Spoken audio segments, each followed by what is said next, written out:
Hey, football family, or hello, football family, and welcome to this mashup of Huddle Up Films and One Winning Pod, talking about our Red Star players coming up in this draft. Jason, thanks so much for having us on your channel to do this show. We're like super excited about it. Our first collaboration with One Winning Pod here on Huddle It Up Films. I see Jeremiah W. already in the chat. Hello, my favorite channel. Thank you for joining us. And not much advertising on the YouTube end, so hopefully people find us and filter in. But we'll also be live streaming here or collaborating, be on the One Winning Pod. So, Alec, thank you. Peter, Chris, thank you guys for joining me. Kirk Caldwell in the building already as well. Hey, Kirk, what's going on? Always love interacting with Kirk on YouTube or Twitter, by the way. Follow all these guys. Alec, take it away, buddy. Awesome. Well, we kind of wanted to do this as like the last part of our drafts content, and in a way, like the beginning of Jason's. You know, he put out a few videos about different prospects, but we're going to start kind of getting into the players we really like in this draft. This is mostly going to be about players we like at their value, like where people think they might get drafted and how they might be a really good fit for the Ravens and what they're looking for. And then we also have, of course, we won't really talk about players that were lower on than consensus and like don't want to draft in this episode. That'll maybe be conversations for future videos from Jason. We kind of discussed that already in our previous shows if you want to go back and listen to our offense and defensive recaps. So yeah, I guess like we'll get right to the meat of the draft. We won't keep you waiting. We'll jump right into wide receiver and then kind of go through our needs from there. So Jason, who you got? Who you liking at wide receiver? I like a guy from Houston. I actually like a guy that I'm taller than.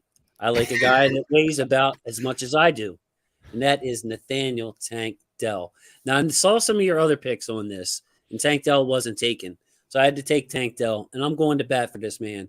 The most amazing feat in this draft, the best feat, I'd say, comparable to Garrett Wilson from last year.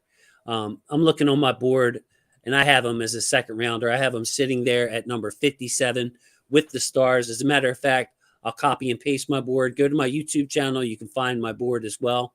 But what I like about Tank Dell, even at his size, he's got 30 touchdowns. One of them is a kick return touchdown, by the way, or punt return touchdown. So this guy's fearless. And with his red zone touchdowns, that amount of touchdowns for a receiver that size, it just goes to show you how quickly he can get open and be a friendly target for his quarterback. You also have the fact that if you blitz him, if it's 3rd and goal from the 6 and you blitz, Tank Dell is going to be open, first one open, easy 6 points for him.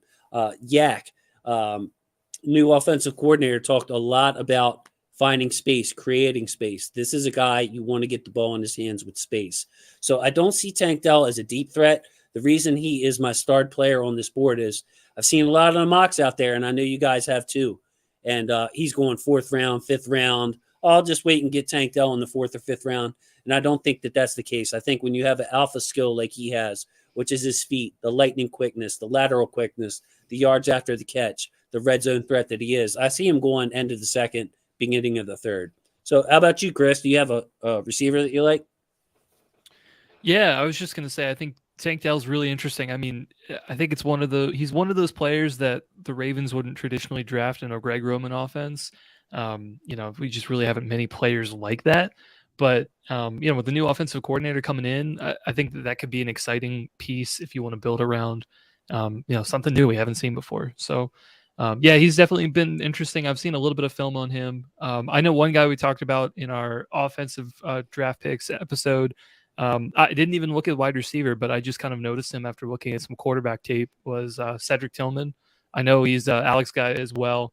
Bigger body, definitely in that mold of receiver. I think a lot of Ravens fans for a long time were like, you got to have that big body receiver who can go up and make the catch. Like I said, I was looking at a lot of Hendon Hooker film to just kind of evaluate the quarterback class. And, the receivers, I think, at Tennessee just kind of stood off the page. And Tillman, I think in particular, just a guy that, was like, wow, like making tons of plays, just stacking up guys and winning at the point of attack. So I would love him. I know, like, he's probably not in the, solid first round pick range, but I feel like he's been getting a little bit more love recently. He might be in that, late first, early second kind of thing. I'm not sure if the Ravens are going to be able to target him depending on like where that range is. But man, if he were available and the Ravens really wanted to get him, like I think he'd be a good fit for the room. Awesome. Peter. Oh, go ahead, Alec. Yeah, I was going to say, Peter, who you got? Man, there's a couple guys I could talk about, but we see Jeremiah W in the chat right now talking about Hyatt, asking what we think about him. And, I've gone back and forth on him, but I think where I am right now is leaning a little bit towards my first impression of him, which is like that I think if he's used properly in the NFL, this guy could be like Mike Wallace-esque. That's the first player that I thought of when I looked at his tape. And I get what everyone's saying about the scheme. You can see it. I understand that they did some things in Tennessee to kind of give him, a little bit of an easier look at some time, give him some space off the line. But, I mean, you can't argue with the production that he had in the SEC last year. And just also some of the games he had, particularly against Alabama, against that strong competition. He made plays. Now, yes, he is a little slight, 6 foot, 175. I don't remember how big Mike Wallace was. What I saw him listed was about 200. Now, I can't remember if that was later in his career or when he first came out. But, I think that play is there. And, we got Todd Monken here. And look at what he was able to do in Tampa with the deep threats there. Unlocked Perryman. I'm pretty sure he was the first to really get Perryman any production in his career. Deshaun Jackson had some strong stints there. I think that complementing a healthy Bateman and Odell, Hyatt could be a guy who could really stretch this offense if used properly. I do hear some of the arguments against him, and yeah, his frame does scare me a little bit as far as like durability and will he really be able to, be physical and separate, get space for himself if he's pressed by a corner. But there's some tantalizing speed there and big playability, and I wouldn't mind seeing the Ravens take a pass on him if he's there at the right value. Yeah, definitely. And like we said earlier, Cedric Tillman is definitely one of the guys I identified early that I really liked. I really liked his just body control. I'm pretty confident in his ability to translate his skills to the next level. And the other guy I was kind of interested in is Mingo. Mingo is just like, it's so funny. He has AJ Brown's number, school, and just like kind of like almost feels like a light version of him. I could definitely see him being a really productive player in the NFL. There's some people thinking that he'll go like in the 4th round, and I'm just like, sign me up. If we can get Cedric Tillman and Mingo 3rd and 4th round, I would do that so fast. Get a corner in the 1st round. I feel like we'd be winning the draft and doing flips, that life's good here in Baltimore.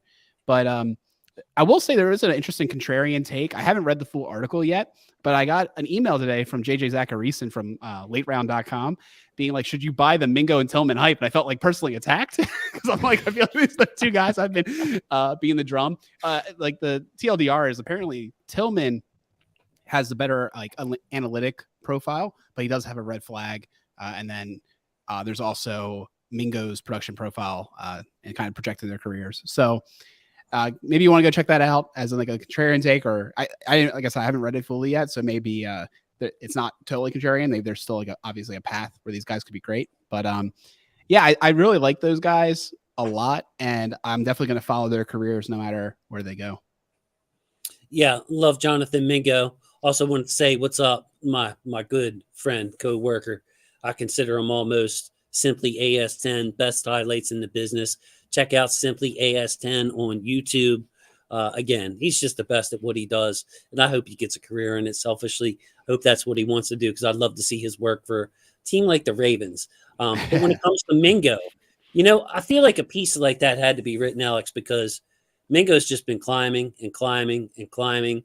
And, he was starred on my board, but I'm almost ready to take the star off of him as one of my favorites because I had him this high early, and it seems like everybody's coming up to it now. I mean, when he ran a 4.4 something at the combine, I think that really opened people's eyes. They saw his size. They saw his build, the long arms. Like when he lines up, you look at him, you don't have to look hard to find him. You're like, where's Jonathan Mingo? There he is. Yup, that's him. And he's wearing the same uniform as everybody else. He just looks different in it. And, but yeah, he made some unbelievable catches. You'll probably see Simply's highlights of him once he's drafted, catching the ball on other people's backs. Excellent ball tracker. excellent length and shoulder flexibility for him to be able to grab it, box people out. And I'm going to kick it to Chris on this. A lot of people label Mingo a big slot. Okay, well, that's all he can do. But I kind of like his releases off the line of scrimmage. I wouldn't say they're like really fast or great releases or extra creative, but he's just so strong. So he doesn't have to release as quick or as get some separation on the line as much as some other guys to be able to get where he wants to go. Yeah, I mean, I'll say I haven't watched a ton of his films, so I won't be the expert here. But I mean, I'll say, like, if he's got the physical traits, I mean, I think at the NFL level, teams are going to move you around where you have the mismatches, right? So that's the one thing I guess to keep in mind as well when you're scouting a lot of these players out of college is that whatever they did in college doesn't mean that's what they're going to do at the NFL level, right? I think a lot of it is like their tape might look really good, but if they don't have the physical traits, they're not going to translate to the highly physical NFL, right? But sometimes like you do look at the physical traits and you're like, okay, well, those I can build off of, but you kind of have to build up all that through coaching, right? So, I mean, I wouldn't worry about that too much just in terms of like, where is this guy going to be drafted? I think if he's got that, the physical traits, I think it's going to be fine. Yeah, definitely. And I agree, Jeremiah. There's no way he falls to the fourth. I'm starting to wonder if he even falls to the third, So Yeah. we'll definitely have to. I think those mocks are still living in a couple months ago land before people got hip. So feeling talk a little about game bit like Pickens and Pierce last year. I feel like Yeah, those guys well- started out as third round grades and then they made the rise and eventually were second round, as we know. Yeah, like Jeremiah said, if it wasn't for the ankle, maybe if the extras are good, he'll be valuable. Like George Pickens, I totally can see that. It's like almost like the redemption tour. We were banging the drum last year this time for Pickens, and now we're here banging the drum for Tillman. Yeah, very similar because I think Pickens got penalized because he came back and maybe didn't look like himself. Maybe it was off the field stuff. I don't know. But for me, Cedric Tillman gutting through an ankle injury and still putting up the numbers he did. To me, that only raises his draft stock because you guys know you're never 100% healthy in the NFL. You're going to need guys that can still produce when they're banged up. So one of the things that endears me to Cedric Tillman out of Tennessee is his toughness, his ability to produce even when he's not 100%. For sure. Well, let's talk about guys getting hyped up the boards in the cornerback room. Jason was the first one to say his name to me, and now I keep hearing the name everywhere. It's like an echo chamber. Dude, are you starting a trend? It depends on who. Last year, my Trent McDuffie trend didn't last till, of course, the Chiefs had to get him, and they had to win a Super Bowl with him. But nobody jumped on that train. So who are you thinking? Is it Joey Porter Jr.? No, I was thinking about Mr. Forbes. Oh, very true. Very true. I know y'all see everybody warming up to my guy, Emmanuel Forbes. There's just so much. I feel like I have him. I scooted him up. He's number 14 on my board right now. Holy and I almost still feel like that's too low. Like, you don't usually see college prospects with those kind of eyes and then a 4.3 speed to match. So he's not just fast. He's got the instincts. To be an outside corner, you can play him in zone. He's got those long arms. You can check him in man. And then everybody says, well, he's 6 foot, 160 some pounds. That's a disqualifier. That's not a first round pick. That is too thin. And then you watch him tackle Alec, and he's got some real emotion and some real want to in his tackling. He knows his body limits. But there's no substitute for eyes, pick sixes, NCAA record, of course, 6 interceptions returned for a touchdown one season or over his career. But that's just amazing. I think he had 3 of them last year. Just a tremendous prospect in Emmanuel Forbes. SEC school, by the way, Mississippi State. So he's not doing this somewhere unknown. The quarterbacks he's facing are going to get drafted too. Love Emmanuel Forbes. Yeah, 3 touchdowns last year as a senior. Also had 3 touchdowns his freshman year. 183 return yards his freshman year, 174 his senior. I mean, yeah, that's something you look at what this defense needs. Of course, we have Marcus Williams. Unfortunately, wasn't able to play the full season last year, but we don't know whether or not we're going to have Marcus Peters at this time, next year. And even if we do, he's getting up there in age. We can't just rely on Fruit Punch and Williams get all the turnovers. It's not a bad idea at all to take a a chance on a guy like this. And yeah, I mean, I understand where people are coming from with the concerns about the frame, but I mean, I'm going to say the same thing that I said about, Linderbaum last year when we drafted him. For me personally, I don't really care as much what someone's physical traits are. I care more about how do you know how to use what your body is? Do you know how to use whatever it is that you are athletically? And like you said, he's a guy who does know that. I'm glad you brought up the tackling. I think that he needs to be an aggressive tackler at that size, and he is. So, there's a lot there that is really intriguing with him. I don't know if I have him ranked up as high as you do, but certainly if the Ravens were able to get him at 22 and drafted him, I'd be pretty pleased with that pick. Now, all right, Peter, you'd be pleased with that pick, but let's say you had Joey Porter Jr., your other favorite, and Forbes on the board. Which one are you going with? I think I would go slightly more towards Porter. I know that there's a lot of people in the flock who are high on Porter, and I'll admit I wasn't super high on him until I got swayed by some people pointing stuff out of his game on Twitter. A lot of people talking about him in the flock, and he apparently, I was told by the guys during our defensive podcast that his dad is actually probably my least favorite football player of all time, Joey Porter from the Steelers. Just never liked that guy.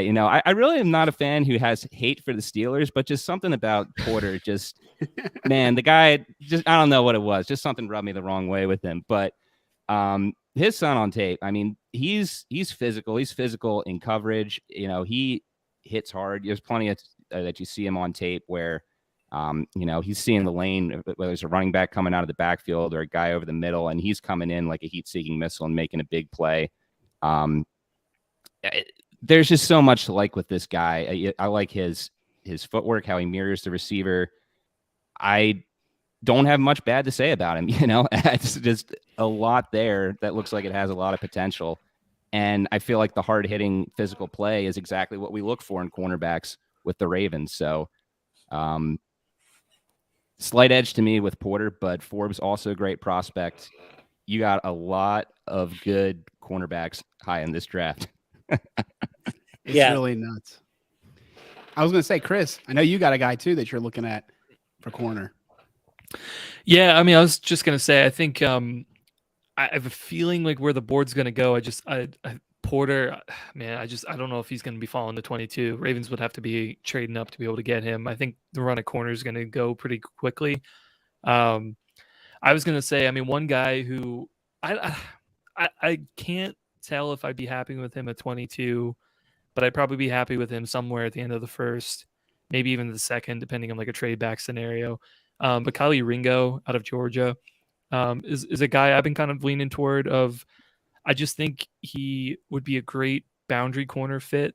And, given Marcus Peters, we don't know what his status is in terms of, whether he's going to be re-signed or not. I just feel like that's kind of the missing piece here. The thing that I guess that I don't like about Forbes is, I guess, given his body type, I'm a little leery about him playing on the outside. And if I look at his ball skills, I'm like, obviously this guy isn't the same in terms of ball skills, but one guy who, I am a little bit excited about, and I'd like to see him get more playing time. And he's also a little bit of a ball hawk, is Pepe Williams. And even though, so I think he's like 5'10", 185. So, I mean, he's got like 15 pounds on Forbes and everything. But, I feel like if he can make a step up this year, like he's pretty good in the slot. He's got some ball skills. I think that kind of locks that down. But putting Forbes on the outside against like, some of the Bengals receivers or something, like kind of scares me a little bit. Whereas like Ringo, like a little bit bigger, more physical, can play the boundary pretty well. If he can lock his guy down, then, it kind of gives some of the other ball, guys with ball skills to be able to make a play.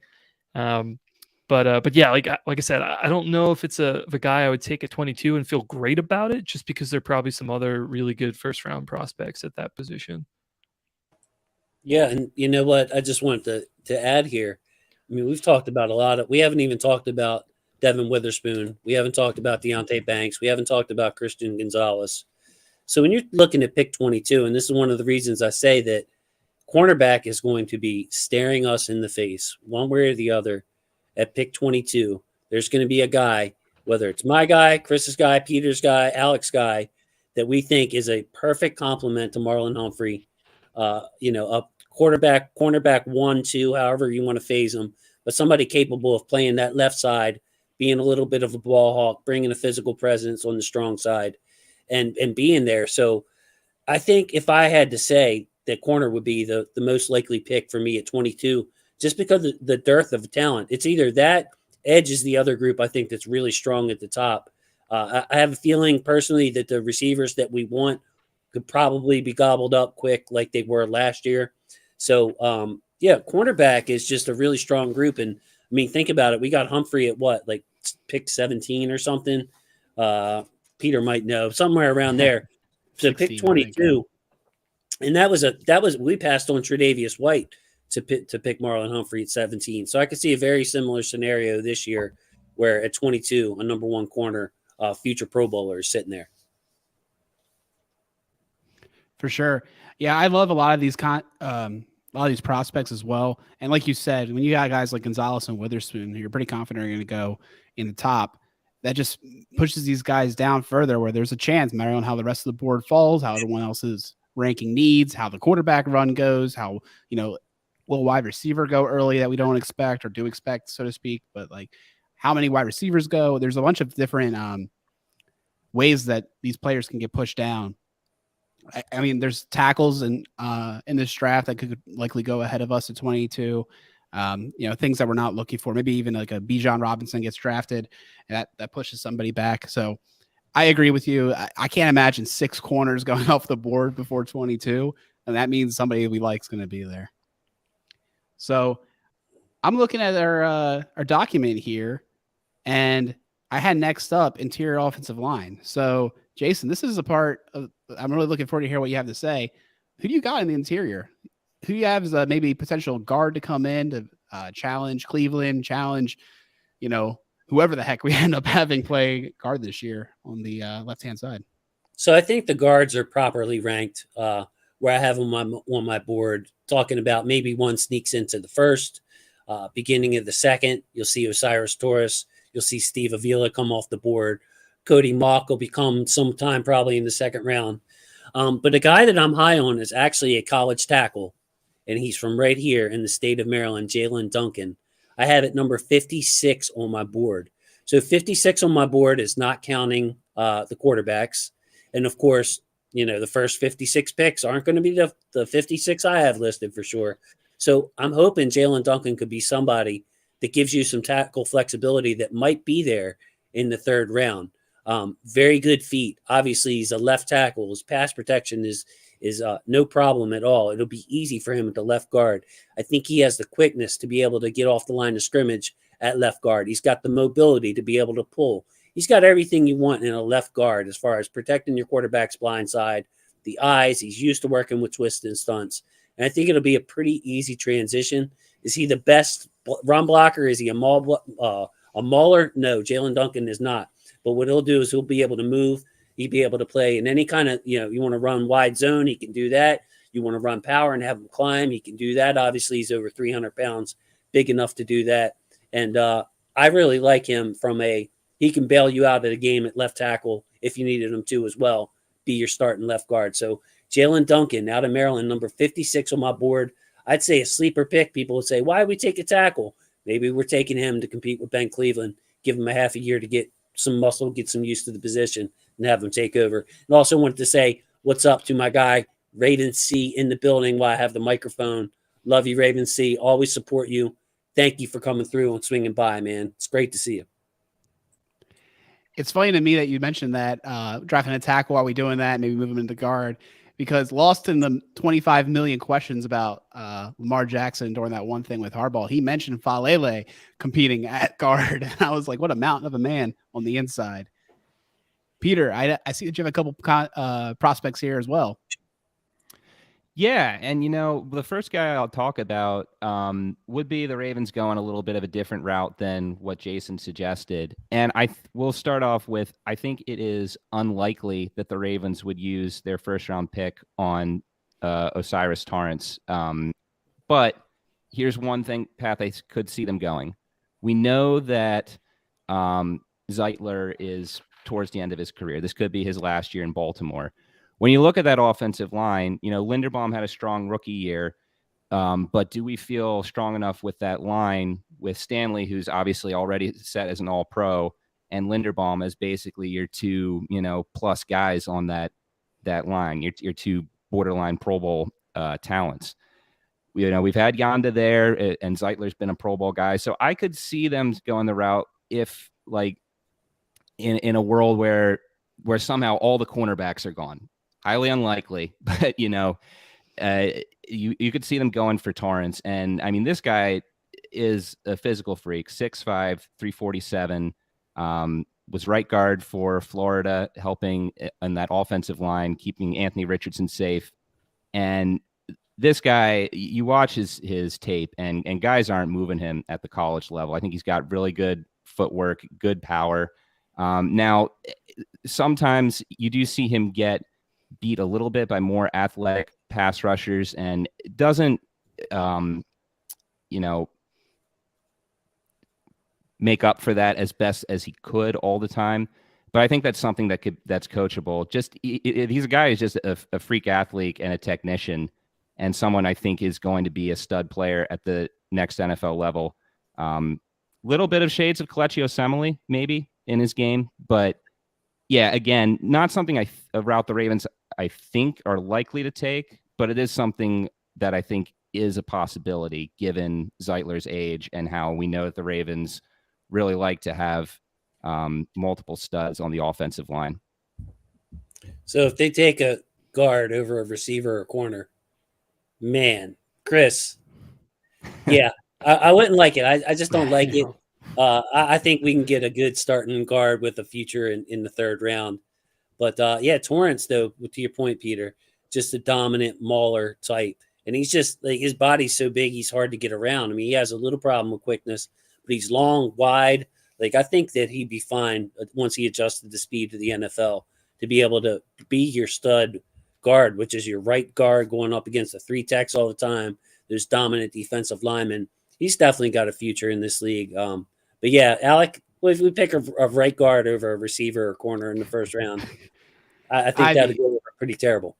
Yeah, I think that fall real flat in the flock, and honestly, I think even for the team. I think there's some wide receivers you wouldn't mind just taking him over, though. Yeah, I mean, there's some, yeah, but like in a and again, like I said, it's not something I'm pulling for. I'm just saying I could see, there's a low probability, maybe like a 2% chance that could happen. I'm just saying I think. So I think the way it happens, Peter, you kind of mentioned it. What if we trade back? Let's say we trade back aggressively, and we're like we got like 40 and 45, which I know aren't actual picks. I think, but like, for context, we're like trading way back, and yeah, then the corners could be gone.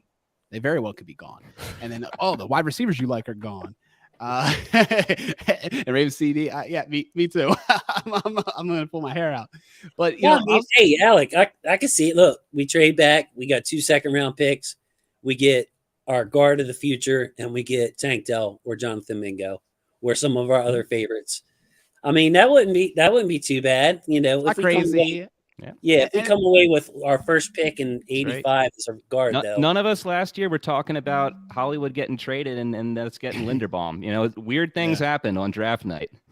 For sure. And, we didn't really get into it on this show, but there are a couple guys I even like in the later rounds at corner. So there is a good draft. There are players, we got guys like Darius Rush. I'll have to bring him up again, who's a big prospect. You got Julius Brents, Tyreek Stevenson. These are some guys I would love to see the Ravens draft later on too. So there are some players in the later rounds for corner where we could address that need as well. But I went spelunking, guys. I went looking between the last 2 shows for a guard prospect I could bring up. And I haven't heard this guy brought up anywhere. And I have to admit, I found him completely based off arm length. But McClendon Curtis out of Chattanooga, I went and watched this film, and his eyes are not the best, but his frame is the best. And I'm thinking to myself, you get in that with our offensive line coach, you don't put any expectations on him to start year 1, but he could be a developmental guy that could be interesting. So I just was watching him. I was like, he definitely has the traits, but I'm not sure if he has the processing, the eyes. You see him do a lot of pulls. He's not always fully successful. So I'm just like a little concerned, and I'm not at all like, putting my stamp of total approval, but he caught my attention. So Chris, what do you think about Alec trying to be the big brain on campus? A guy from a Division II school as a late round draft buyer. I'm actually pretty impressed with Alec for finding McClendon Curtis, who doesn't even register on the Pro Football Reference, College Football Reference, because he doesn't have a Division I status. But yeah, he's like this huge guy with like long arms, and he just looks like a beast. Yeah. I mean, I got to be honest. You know what? I saw a little bit of film from him too, from doing interior offensive line on our show. I didn't have a ton of notes on him, but I did note the hardest thing for me, I think, when looking at offensive linemen is just finding the right like body types, because it's like that is probably one of the closest physical traits that I know of like where does that project, right? You can be really tall, you're not gonna, and you could play in the interior like a guy like I just had his name, like Joe Tippmann's like 6'6" and he weighs like 317. He plays center. He also has 32-inch arms. That's just not a great combination of like, there are just some physical combinations that are just not going to be great fits for certain positions. And I tell you what, man, I looked at a ton of interior linemen, and there were guys like, played well on tape and stuff. But when I'm looking at where they're going to project in the NFL, it's just really hard. Like either the guys was like too small, didn't weigh enough, like wasn't tall enough, the arms weren't right. And the guy with Mr. McClendon over here, like, yeah, the dude is built like a professional, like right guard. Like he's a beast. Just seeing some of the like power that he has, like push guys over when he does land is amazing. Like, you'd want to see that. So I don't mind it. There are a couple guys on here. One guy I really liked was Ricky Stromberg out of Arkansas. Honestly, if we didn't have our center from last year, then I'd say maybe we take a shot because he seems like a decent center, or at least somebody kind of developed there. But I just don't see his body type as being like the guard center combination. Maybe the Ravens might see it, but if we want a guy that like we're talking about, we want to replace Zeitler for the coming years, I wouldn't mind taking a flyer on McClendon. I think it's a good pick, Alec.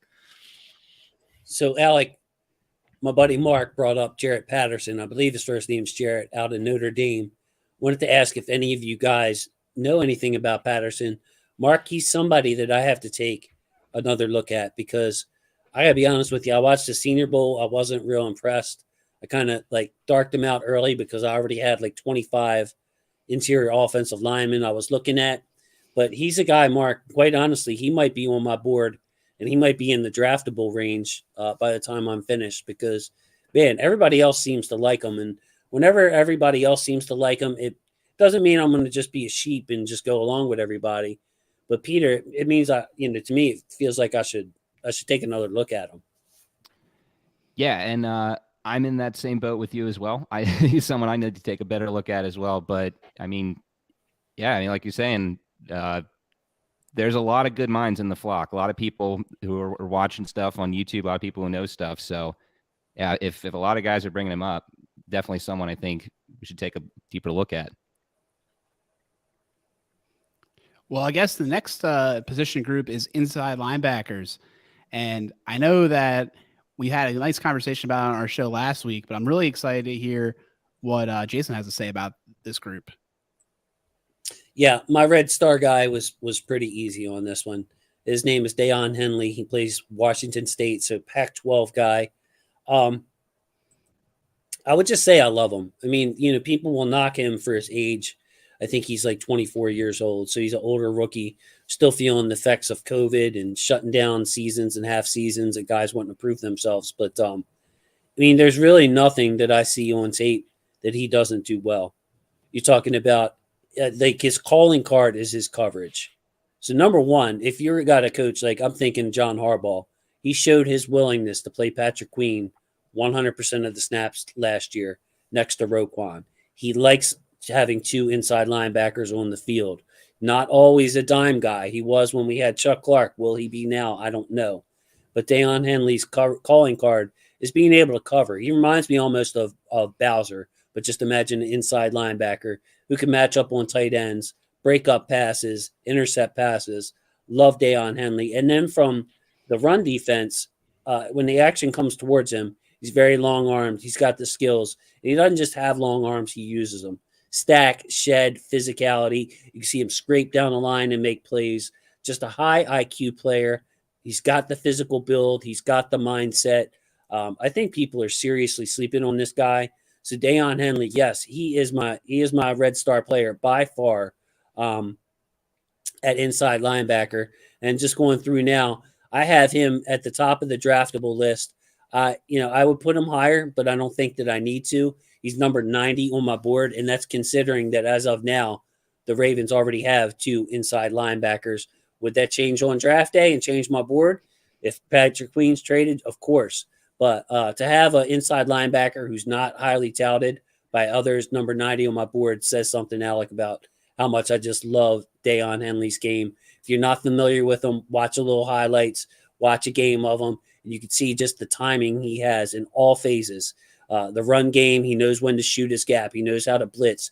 He knows when to take on a block and shed. He knows when he doesn't have time to shed, he'll just blow up that block with his shoulder. And, of course, outstanding in coverage. Maybe he's topped out. Maybe, 24, 25, this is as good as he gets. To me, it's NFL starting will. For sure. I like that guy too. We talked about him on last week's show. I'll bring up another guy that I'm kind of keen on as well, is Overshown out of Texas. He's got that rangy high motor skills. And also he was a special team standout. So we know the Ravens like that. He used to be a safety, so he's better in coverage. And that's always a trait that I'm keen on. I'm always talking about getting these linebackers off the field, getting a safety in. So I'm going to just get a guy masquerading as inside linebacker as my next draft pick. I see Peter has 2 guys up here too. Yeah, we know that's what you're all about, an interior linebacker. The more safety, the better. But yeah, another good pick. I like both the guys you picked. Another guy I'm going to throw out here. We're talking about Patrick Queen. How much longer is he with the organization? Even if he's not traded on draft day, how much longer is he here? It's likely that with what we gave Roquan, we're not going to be giving money to Queen. And there's a guy in here, this draft class, Drew Sanders from Arkansas, transfer from Alabama, who reminds me a lot of Queen, 6'5", 230, really came on this past season with 9.5 sacks and 3 forced fumbles. You look at his tape, a lot of things that we like about Queen, this guy does. You see him, he's got a quick step to the rush, is in the backfield plenty, can cover some. That's a part of this game you'd like to see more of, but the foundations are there. Has about a second-round grade. We'll see if he could fall to the 3rd if that's where they want to go. But, it would kind of, address 2 things at once, a potential replacement for Queen and also a guy who can rush on the edge if you need him to do that. So Sanders definitely a guy that I'm intrigued with, and it would be, I think, a good fit on this defense if they want to go that direction. So, Alec, you want to address Jeremiah's comment here? Highly against the Queen trade. Will linebacker is arguably more important than Mike in his opinion, and Roquan should have nothing to do with extending Queen. So Jeremiah is saying that Queen's play stands on its own, and we should not consider trading as well as Roquan and Queen played last year. We should not give them up for. I'm guessing, Jeremiah, if they knocked you over with a 1st-round pick, you'd probably take it, but we're not getting that. So Jeremiah is saying ride Queen out. Take the comp pick maybe, when it comes, but don't be in a hurry to trade Patrick Queen, Alec. It really comes down to how you value those draft picks and what kind of draft pick you get in. I think if you get a 2nd-round pick, I'm really hard-pressed not to trade Queen at that point. I think I would do it. And that's just because you've reset the clock. Even you could basically almost get your pick of inside linebacker, in my opinion, with a 2nd-round pick and reset the clock. You maybe even could get Sanders that Peter was just mentioning. Now, if it's a 3rd-round pick, I could definitely see waiting, because you're looking at getting a 3rd-round pick or a 4th-round pick as his comp pick. And that extra year of play next to Roquan, when you're trying to win a Super Bowl this year, maybe Lamar's playing on the tag, and then who knows what happens next. And you got OBJ on a 1-year contract. You're all in on this season. I can totally get it, and I can respect it. The only thing is, like I said on our last show, you got to look at it as the Ravens making an in-season trade to keep Queen. Like it's like the opposite of the in-season trades that we normally think of when we use a 3rd round pick to get a good player. You got to think about it as the opposite with Queen. And I'm not saying it's a bad idea. It's just that's the way I'm looking at it. I don't know, Chris. Do you have any thoughts on that? And you want to talk about a player that you like in inside linebacker? I was gonna say I feel like you guys have talked about all the players. I mean, I'm a Jeremiah though. Like I'd rather keep Queen at this rate. Like I think the value formula I think makes sense. I would have a hard time knowing like the NFL right now, just seeing that many teams value him that highly in terms of giving up draft capital and then having to re-sign him.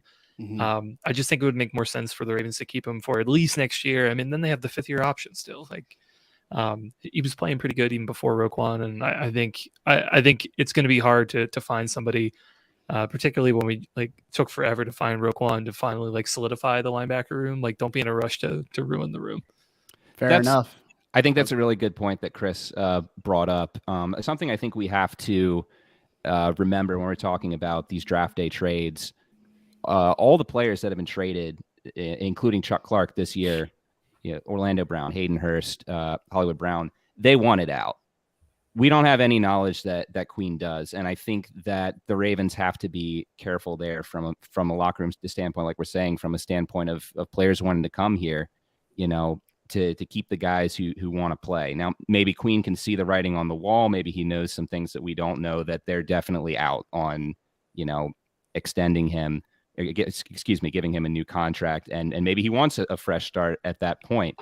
We don't know. I mean, there's nothing that's been in the news that has suggested any of that. But yeah, I think, who was it who said it in the comments? Was it Mark? Mark saw a comment. Yeah. I think this is spot on. All chips on the table, can't afford rookie mistakes. Like, we've seen a lot of progress from Queen. Sure, we can nitpick his game. There's some things that he still struggles at, but we've put the investment in this guy. Let's try and win a Super Bowl with the best possible defense we have, especially with not really knowing what's going on with quarterback, not knowing if the contract drama, even assuming we have Lamar, is that going to affect his season at all? It's a lot of unknowns there. I agree with that. Keep Queen. And let's have our defense be the best version of itself it can be, and take care of the future in the next offseason. That's my take on it. I will say, Alec, before you lead us forward with our Red Star picks, I think, Peter, what you brought up is quite possible, though. I think Queen is heading into a time where he could earn a new contract. If he's playing next to Roquan, and Roquan's the mic, and he's eating up all these tackles, a team's going to have a question. Hey, Patrick Queen, why'd they replace you? Can you play Mike? Maybe Patrick Queen wants to go somewhere where he can play Mike and build his value up. So, like you said it in passing, but I think it really could be true, like what Hollywood wanted to do in Arizona, where Queen's like, hey, guys, you wouldn't want to sign me, let me go, because DaCosta was pretty coy when they asked him about picking up the 5th-year extension, was like, oh, I got to talk to Patrick Queen, and my BS meter went whoop. And I'm sure you've had conversations with people on your team, so I wouldn't count it out. But I don't think the Ravens, Alec, are just going to give Queen away for nothing. I mean, him and Roquan were magic last year together. For sure. And I just don't see maybe the draft day partner coming with a 2nd-round pick. So I can completely get why people are not interested. I mean, remember, it took a second for us to get Roquan, right? So let's go to Chris next. I think when we talk about defensive tackles, I know that you had a couple players last week that you liked. Let's talk about your Red Stars, and then we'll go over to Jason. Yeah, I mean, I said it last week, but yeah, Kalijah Kancey, I think, was probably the guy that probably stood out the most to me. If he fell to 22, I'd be all about it. Kind of what, Jason was bringing up earlier with Forbes of not typically a guy, or actually, I'm sorry, it was probably Tank Dell. It's Tank Dell you brought up. Not typically a guy the Ravens would go for in that position group of wide receiver. Same thing with defensive tackle. Kancey is 280 pounds, not your typical guy. Even I'd say Matabuke is kind of small, but he's not that small. But the guy is just a monster. His biggest comp is a guy who also played at Pitt, who also was very undersized, was Aaron Donald. Now, I'm not saying he's going to be Aaron Donald, but I mean, just looking at the tape, my gosh, he can do a lot of things like Aaron Donald did when he was also playing at Pitt. Just a pass rush machine, very physical, just always knocking off guys and be able to get to the ball. He's a player that I would be really excited to kind of just build around the defensive line, and he provides something a little bit different than what we have. A safer pick, which, I'll admit on our show, like I wasn't super high on, but I know he's kind of fairly high up on boards, I think, is Mozzie Smith out of Michigan. First off, it's Michigan, so I'm sure, the Ravens are going to be looking at him. He's a guy, I think I said on our show, a Michael Pierce type. Honestly, I think he's a good run stuffer. I think he can take up double teams.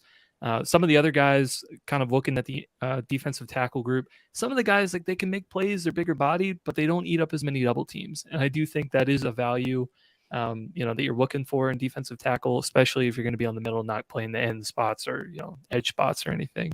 But Mozzie, he can take up double teams, and he's got a little bit of pass rush. He's not going to be the first guy there. He's not going to get a ton of sacks.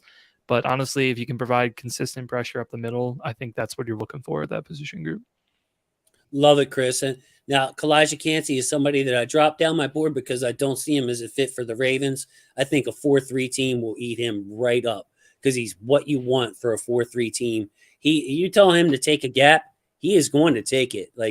I think the Aaron Donald comparisons are extremely unfair to him, but he's got that kind of lightning quickness where he can eat up a gap as fast as anybody in this draft.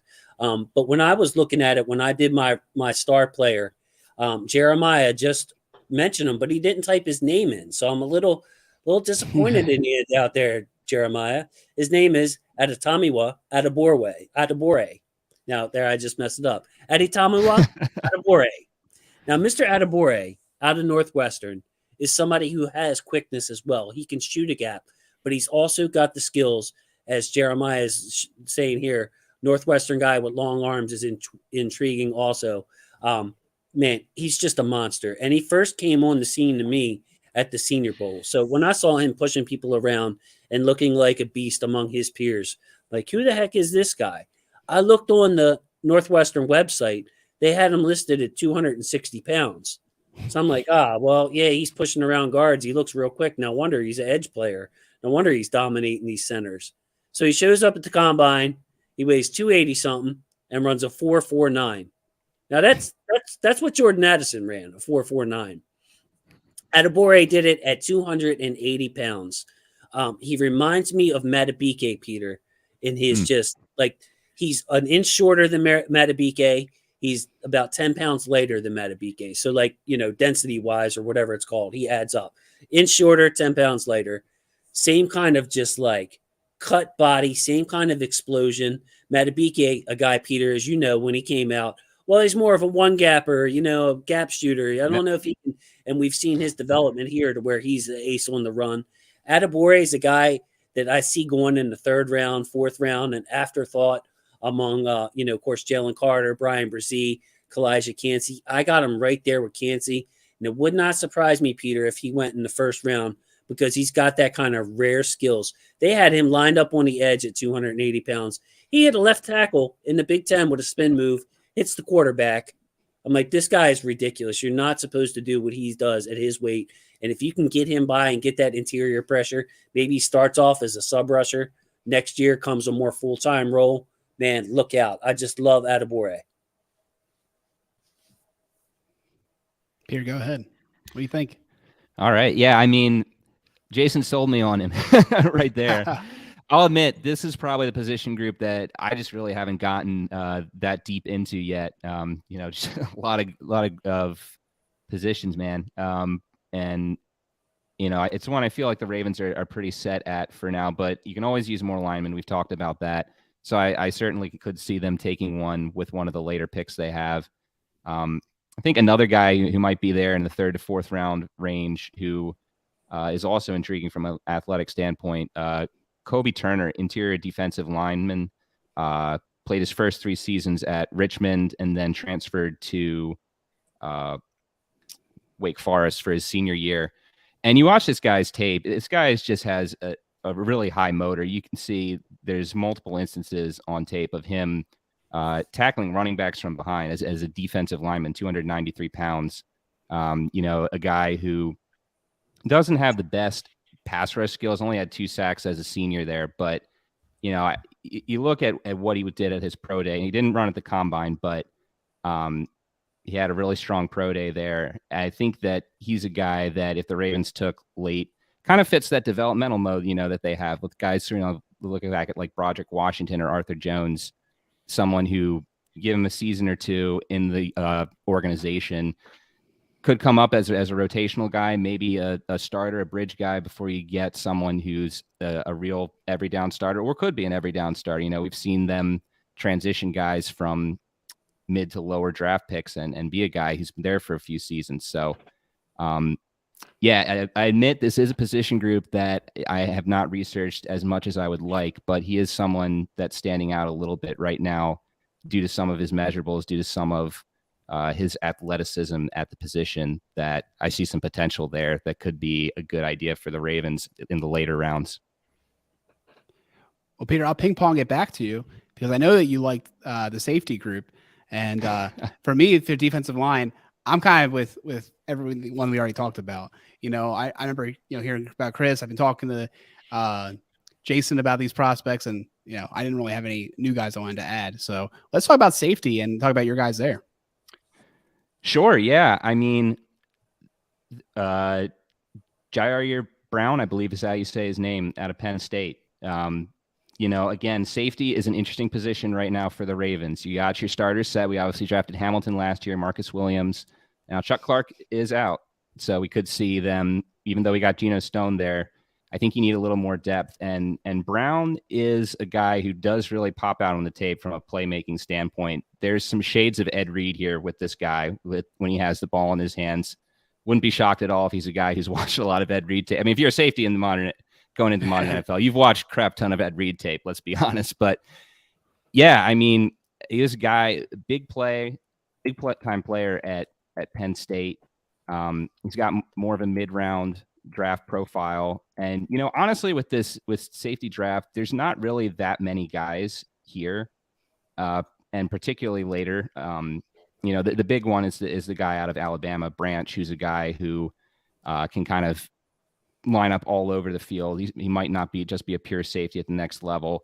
I'd imagine he's off the board by the time the Ravens pick at 22. And after just picking Hamilton, I understand that Hamilton wasn't really seen as a need pick last year either, but it feels unlikely that they do that 2 years in a row. But yeah, I think Brown has some intriguing athleticism, playmaking ability. Definitely a guy that I could see the Ravens being interested in. Is that need as high as some of the others we've talked about? Interior line depth, offensive line in the interior, wide receiver, cornerback? No. So I don't think it's likely that we go that route. I think some team will be intrigued enough by his playmaking ability before the Ravens draft him. But certainly someone who is intriguing. I'm interested to see what his career is like, no matter who picks him up. No, Peter, I love Jair Brown a lot. I love your guy. What sticks out to me is his versatility. He can play high in the post. He's got interceptions from the post, like an Ed Reed or Marcus Williams, single high back there by himself.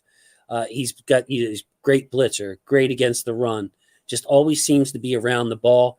And always seems to be around the ball is a similar quality to the guy that I like. Same kind of principle here. And I wouldn't have thought that the Ravens would be in on a safety at all. But then there was the whole, we're interested in Adrian Amos, and I'm thinking, what the heck are we doing? So maybe we do pick one. The guy I like, his last name is also Brown. It's Sidney Brown out of Illinois. Similar to Jair Brown in the fact that both of them are always around the bleeping ball. And as you know, safeties are used in different ways. They can be covered to tight ends. They can be linebackers now. They can cover slot receivers. Sidney Brown is a guy that you want on your team, a captain, plays like his hair is on fire. The hustle. He's got when I started looking at his interceptions, I wanted to see how he got them. And I'm like, well, that was kind of lucky. Well, that was kind of lucky. And then you start to realize after 10 of them that this guy is just hustling and busting his butt to the ball every way possible. You don't get those kind of interceptions unless you're running from the opposite hash to the sideline like he is. Good hands, good eyes like Jair Brown. Another guy I could see if he slips to round 5 or something like that, eventually he's going to be the best football player on the board if teams ignore the safety position. Another guy I want to mention, I'm going to cheat here real quick. Jamie Robinson, It's Jamie with 2 M's. If you want to look it up, it looks like Jamie.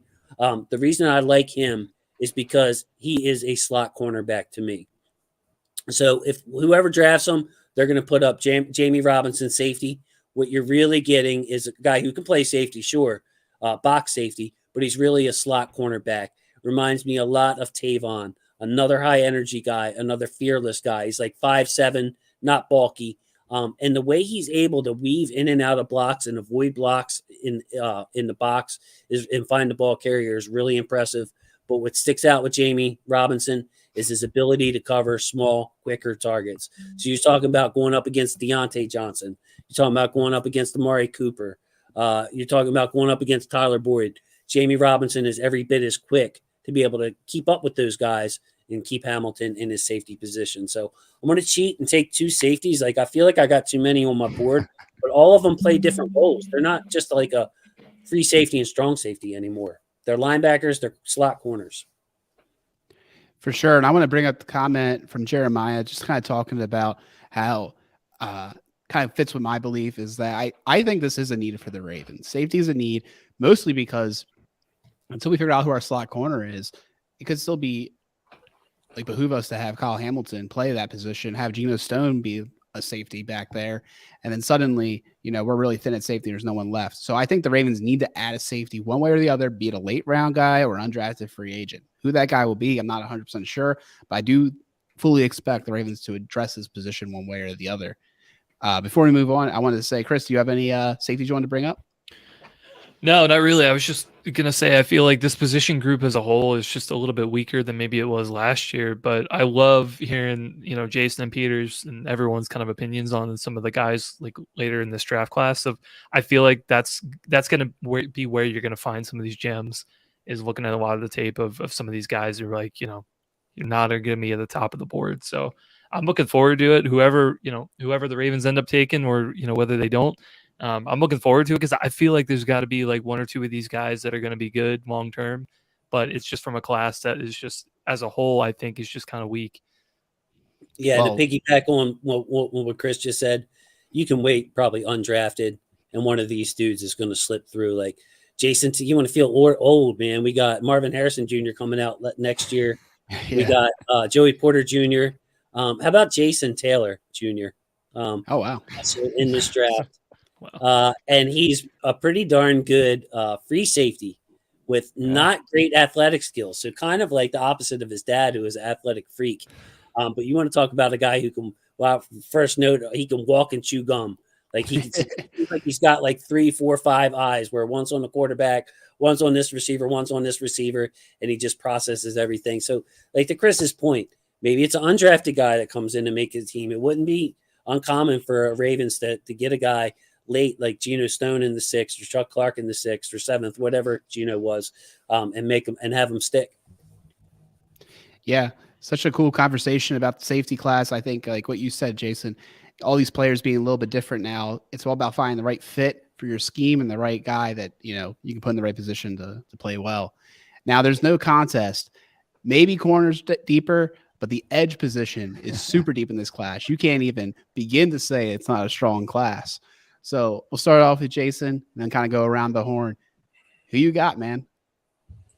It's more like who I don't have in this group. I think you set it up nice. Like, I just want to go over the first round real quick, because there are 5 guys that I think could be in consideration, much like we talked about with the corners. You got Will Anderson, Tyree Wilson at the top. They'll probably be going in the top 10. Then you got a guy like Lucas Van Ness, who's a big edge. He can even slide inside. Just an impressive player. Most people have him going in the first 15 picks. Then you got the freak, Nolan Smith. And then you got a guy, Miles Murphy, who was originally like a top 10 pick, but all these other guys started to like scoot up the board. There's also Keon White, Will McDonald, Felix Anudike-Uzomah. BJ Ojulari doesn't get mentioned until number 11 on my board, which is criminal because he screams Ravens will defender, or Sam linebacker. So it's more like I feel like I have my edge players ranked properly throughout the board. So I don't have a favorite. I just wanted to simply say I love this group, And maybe the Ravens do want an edge to back up Tyus Bowser. So they love using. They'll find a way to use all 4 linebackers if they end up with a good edge in this class. Yeah, I think you put it best. Like it's easier to list who we don't like. There's any one of those guys that you mentioned. Like we'd love it if the Ravens got them. This is a stud class. There's so many guys, and you can't pick just one. And it's deep. There's a lot of guys that we can talk about beyond that too. Now maybe there's questions about the all-around nature of their game. Maybe there's questions about do they need to put on some more weight to their frame to be someone who's going to consistently win at the next level? But if the Ravens miss out on edge rusher in the first round because they go cornerback or wide receiver, there's still some guys I think that you look at. One of the guys that's really stood out to me looking at his tape, really fast pass rusher, Yaya Diaby, I believe is how you say his name, from Louisville. Now, maybe not the best run defender, but this guy is explosive when he goes to the quarterback. He's a guy who has improved every year that he was in college. You love to see that. Again, might need to get a little bigger at the next level, but there's a lot there. And another explosive guy, I'm going to throw 2 out here. Let me make sure I get this guy's name right. I believe it's Byron Jones from Tennessee. Another guy with Byron Young. Byron Young, sorry. Sometimes you get mixed up with the guys who have, more normal names than more common, I should say. But another guy, very quick first step, another guy who might need to add some more weight, but you see his tape and there's a lot to like there, can go off the edge, and not too bad in coverage either from what I saw. But yeah, I mean, there's other guys too. We could talk a lot. Those are just 2 guys that I just really like their explosiveness when I watch the tape. Again, love to see the Ravens get more of a guy who's can check all the boxes, considering we're still waiting out to see, is Oweh really that guy? But there's a lot here. I would be surprised if the Ravens exit this draft without an edge rusher, just because every round you go, there's someone that you could take. It's like at any point in the draft, there'll be someone there that's worth drafting. This draft's all about edge for the Ravens, I feel like, in a way, because we are always about best player available, and the edge will absolutely present itself 1, 2, maybe 3 times in the draft as BPA, and it's just a matter of when the Ravens are going to pull the trigger on that player. I agree, though. I really like the idea of a Sam linebacker coming in. Ojulari stands out to me, so I'll put my stamp on him as a guy I would love to see in a Ravens uniform. Yeah, it's funny. I think I originally had Adebawore at edge, just because some of the film that I kind of seen on him, it just kind of seemed more of a natural fit for that position group, which is funny because I was all about Kancey for defensive linemen, but I think Jay, I think you're right. I think they're pretty much just similar players. So he's not really an edge guy, he's defensive lineman. But other than that, yeah, I feel like Nolan Smith and I feel like and DK Uzama, I think, are probably 2 of the guys that I'm kind of liking. That the Ravens could maybe target a little bit later. But yeah, I think between corner and edge, I guess I'm wondering like which one is going to be making a run first. Is it going to be one of those 2 position groups? Is it going to be maybe it's receiver? I don't know, but one of these groups, I think, in the first round, there's going to be a run on a lot of them, and it's going to determine where the Ravens are going to end up drafting. So if I could, I want to ask a 1-word answer from everybody. Maybe we'll start with Peter and go around. But you want a sub rusher, you want a backup Sam for Bowser, or it doesn't matter? To me, it doesn't matter. Peter?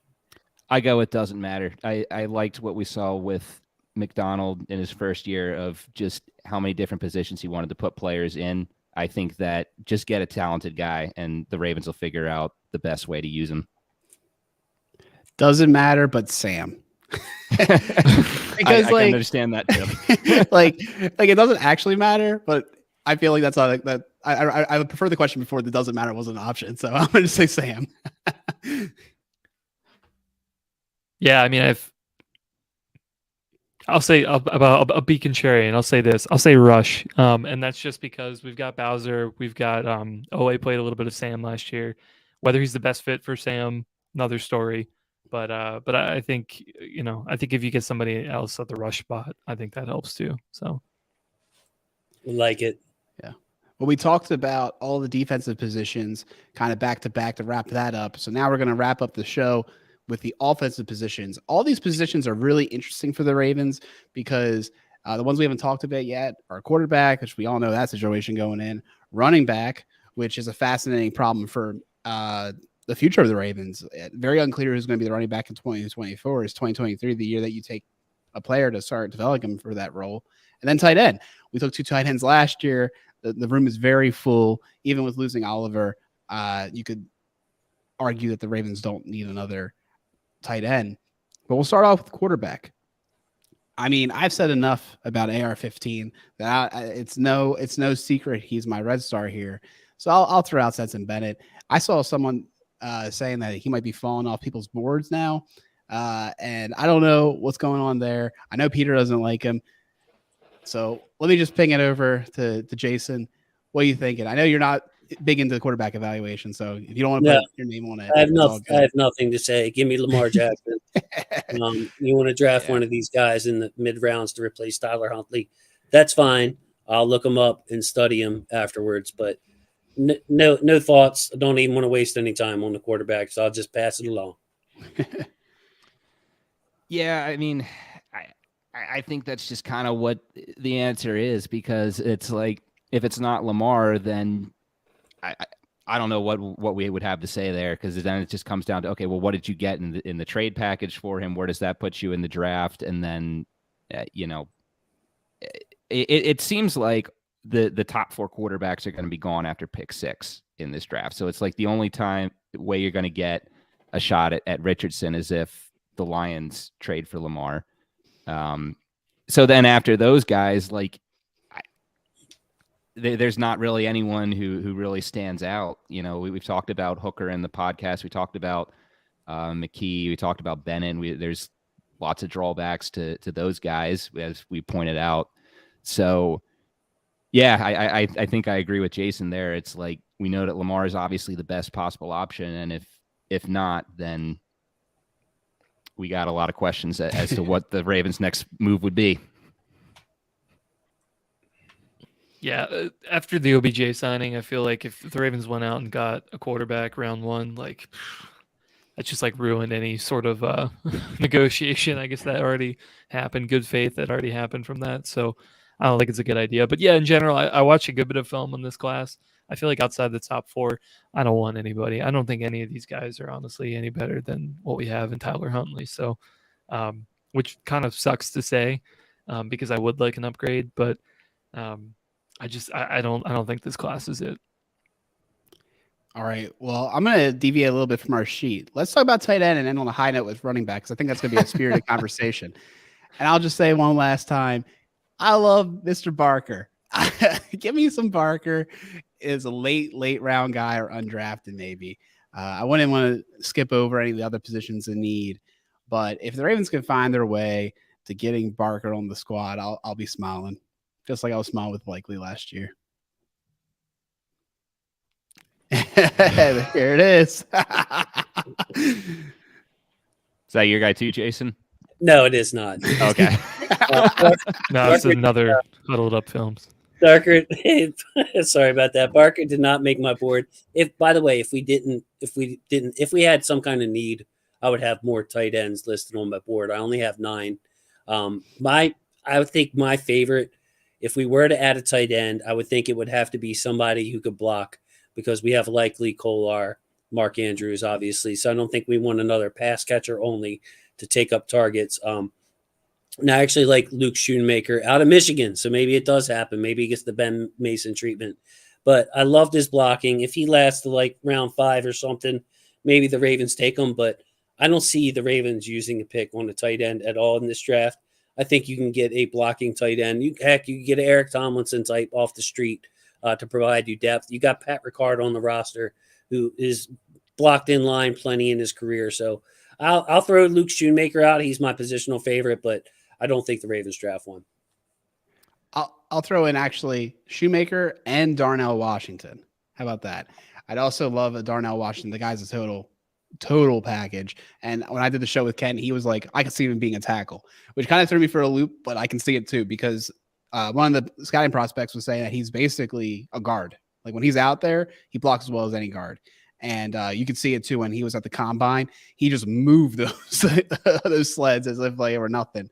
And he had really impressive hands. So I could definitely see this guy being a huge weapon in the NFL, but he's going to cost you. He's going to be some draft capital.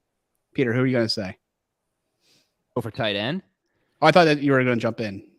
No, No, I it's wasn't not. going to jump in. Actually, no. I will admit this is a position group that I have not looked at anyone for yet because I think it is the least likely positional group that the Ravens will be drafting for. Not only did you draft two, tight ends last year, obviously you got Andrews still there. He's under contract. I do see the argument. Okay, Kolar and Likely, they're much more receiving tight ends. And Andrews can block, but obviously use him a ton as a receiver. But, like Jason said, we got Pat Ricard, or you could get a free agent guy pretty easily. You never say never with the Ravens. They always do something every year that surprises us. But tight end to me, just it felt like a waste of time for me to scout them for possible fits for the Ravens because we got them. That's the most shored up position on the entire roster outside of kicker, I guess. What do you think, Chris? Do you have anybody you want to mention? Nah, let's move to running backs. Let's do it then. Who you got for running back? Go ahead, Chris. Why don't you guys go first? Because I got a Yeah. bunch I can make a case for. Man, you're putting me on the spot for another position group that I personally did not review a ton of. I'll say this. I'll say this group was definitely interesting because I thought the Ravens didn't necessarily have a need here, especially with giving Justice Hill another 1-year deal. But I will say, it's like that's all in for this year. But next year is when things gets interesting. So in terms of, are the Ravens going to pick up a running back who needs to start right away? I don't think they need to.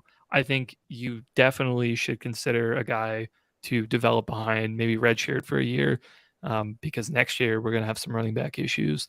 I'm really excited to kind of hear who you guys think. Honestly, I could see a little bit of anything. If you want to have a Gus Edwards kind of power back, I'd be interested. If you want to have more of a shifty back, I'll Justice Hill. Like I'm interested in that too. So yeah, who wants to go next? Hey, guys. This is how I'll tee it up. So similar to what we just said about edge, this class is really deep for running back. And it makes me really curious why we signed Justice Hill.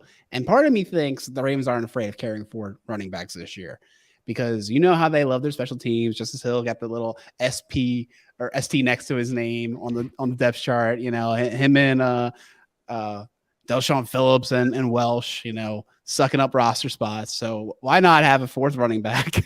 And to me, if I'm going to pick these guys, the 2 guys that really stick out to me are Spears and Evans. And there's other running backs I like too, because like I said, it's a really good class. A-Chain is a wild prospect. But for me, I just love how slippery and shifty Spears is, how high effort he is through contact.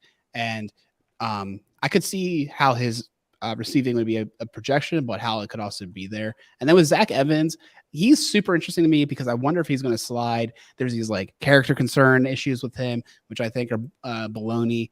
And there's just he's been going like shuffling between universities and programs, but he has good patience, maximizes his blocks.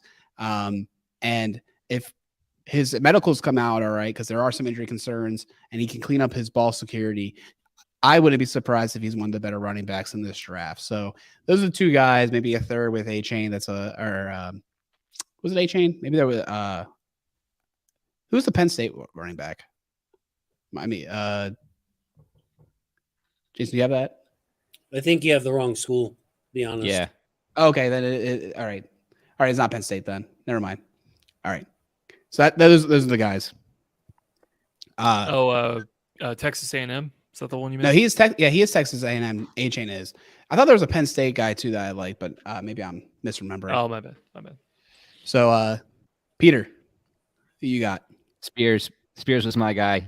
I really love Spears. I love his vision. I love his playmaking ability. But I mean, there's so many guys that we could say here. So I'll throw out another guy. I think this guy will get drafted higher than the Ravens would have any, want to draft a running back, given the current state. But, and again, there's lots of guys I could pick too. I really like this running back draft. I think a lot of teams are going to get guys that they're going to be really happy with.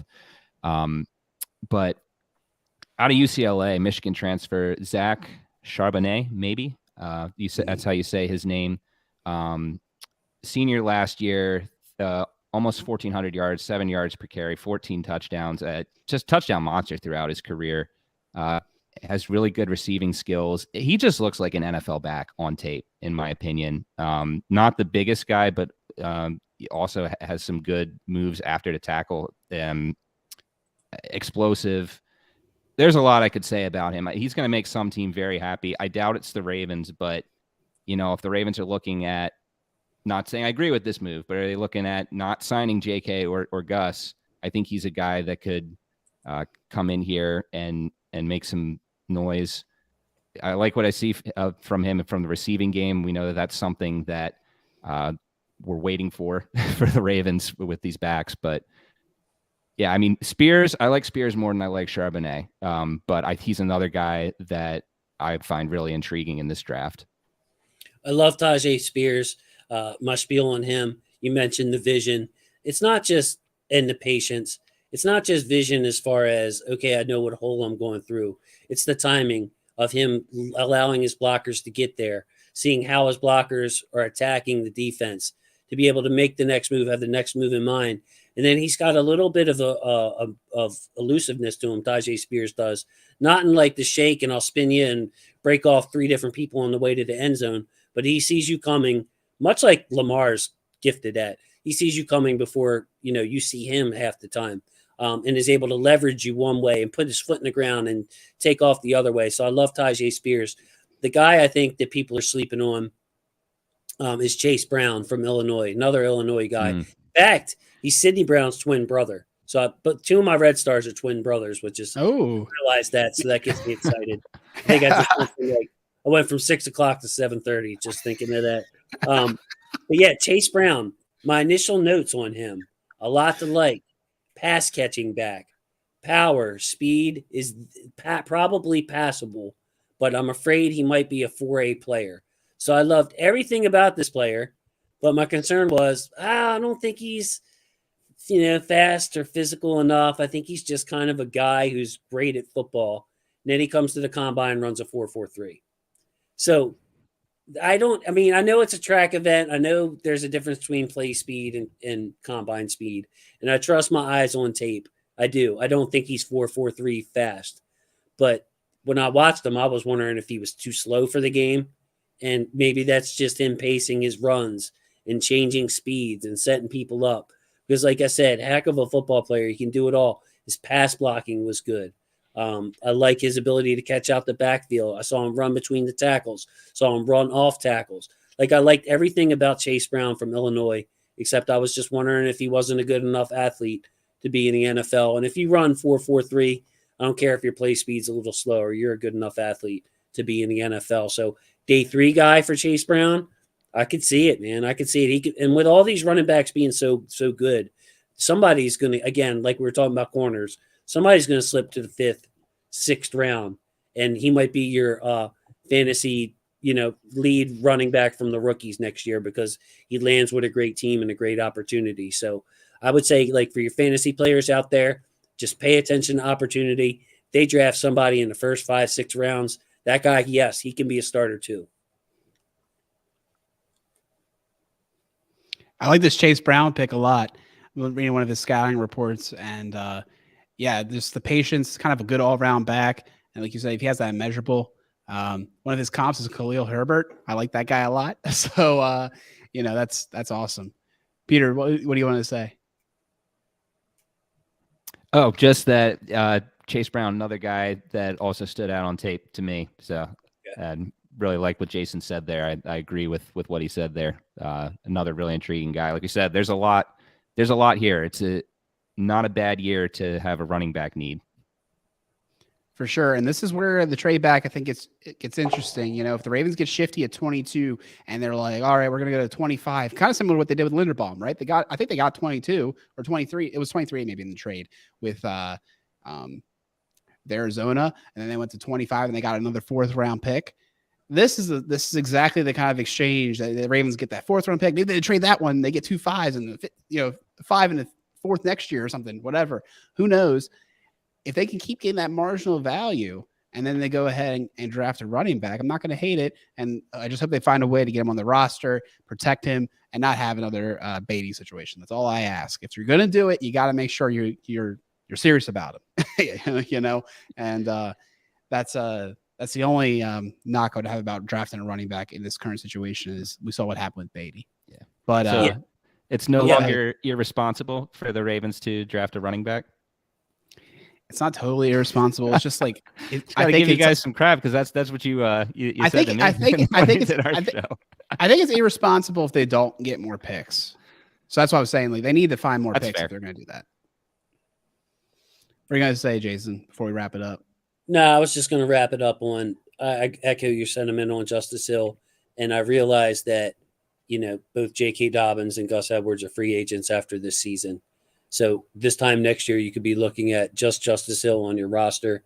But, I mean, the flip side of that is you can draft a rookie or 2 rookies, or maybe you get a steady vet and spend a draft choice on a rookie and have him take up a lot of slack. It's an easily translatable position. We've seen it. It's not like a new trend for decades.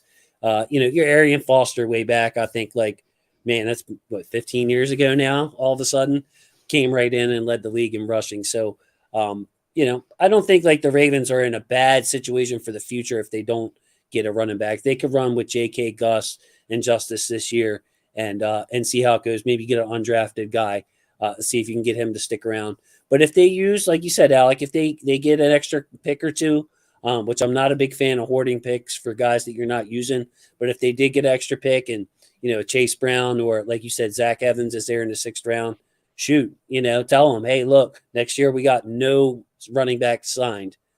So be patient this year, learn the system, get in the weight room. This is going to be your backfield to share next year.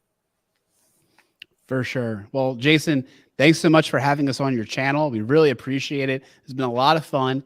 So I guess instead of saying where you can find the channel, you're already here watching it with Jason. But if you're not here and you're listening to it maybe on our show, what are you doing? We've had Jason on a million times. Go follow him on YouTube. Huddle It Up Films. He's the real deal. And he'll be doing a draft show with Ken McCusick. It should be streaming on his channel. And there's no better place to watch a draft, in my opinion, than these guys, watching every single pick come through, looking at the big board, looking at trades. A lot of fun. I hope I'm able to be a part of it this year. And and if you're seeing us from Jason's channel, hey, what's up? You can follow us on YouTube as well, One Winning Pod. And we also have a podcast, onewinningpod.com. And you can follow us there too in your podcast players. So we really had a lot of fun doing this show. Say goodbye to the people, everybody. Night, everybody. Football's family. Yeah. Bye.